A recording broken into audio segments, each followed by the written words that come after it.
Hey guys, in this video let's continue our discussion about Graph API. So again, what is Graph API? So using Graph API we can connect to Azure tenant from our C# code.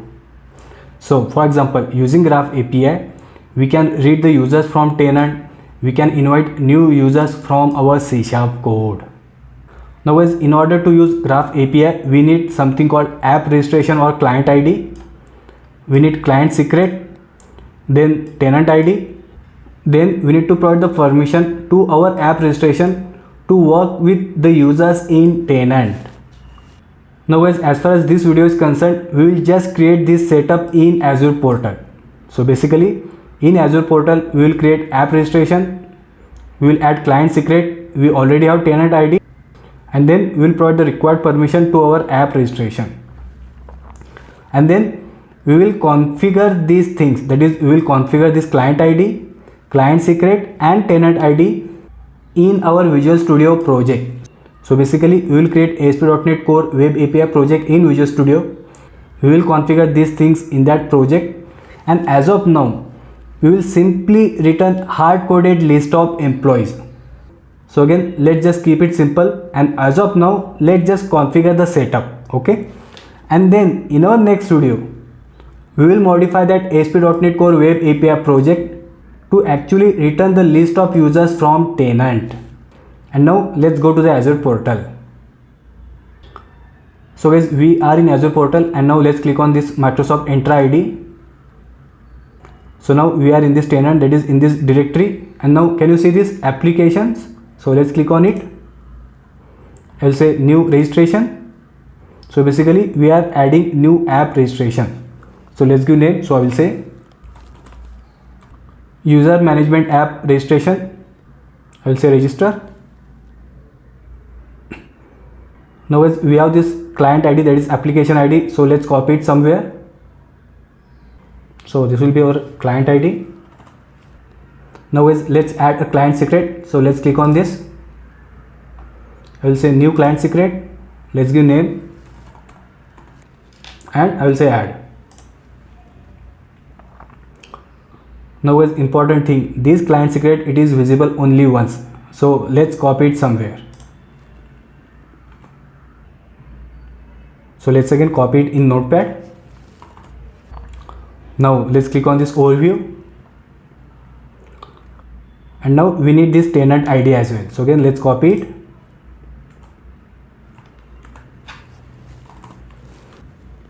and now guys, to this client app, that is to this app registration, we need to provide the required permission so that it can read the users from tenant, right? So let's click on this API permissions. I will click on add a permission. Let's click on this Microsoft Graph. Let's click on application permissions, and here I will search for user dot. Let's expand this user. So guys, let's select these two permissions, that is user.inviteAll and user.read.all, and I will say add permissions. And one more thing guys, we have to click on this grant admin consent. I'll say yes. So now we have successfully created app registration, and we have provided the required permission as well. And now let's create our ASP.NET Core Web API project in Visual Studio. So we are creating a new project, and here I will select ASP.NET Core Web API. I will say next. I will give the name as Graph API Demo. Next. Let's unselect this HTTPS, and I will say create. Now guys, first thing, we don't need this weather forecast, so right click. I'll say delete. Again controllers, right click, I will say delete. Now guys, let's open this app settings.json, and in this app settings.json we have to configure those details, that is we have to add client ID, client secret and tenant ID. So here I will say comma, and I will add this code, and obviously guys I will share this code in the description of this video. And so here now we have to provide tenant ID,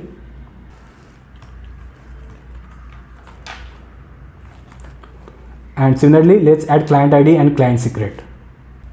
So let's say, now let's add an API which will return the list of users from this tenant, right? But as of now, again, we will return hard-coded list.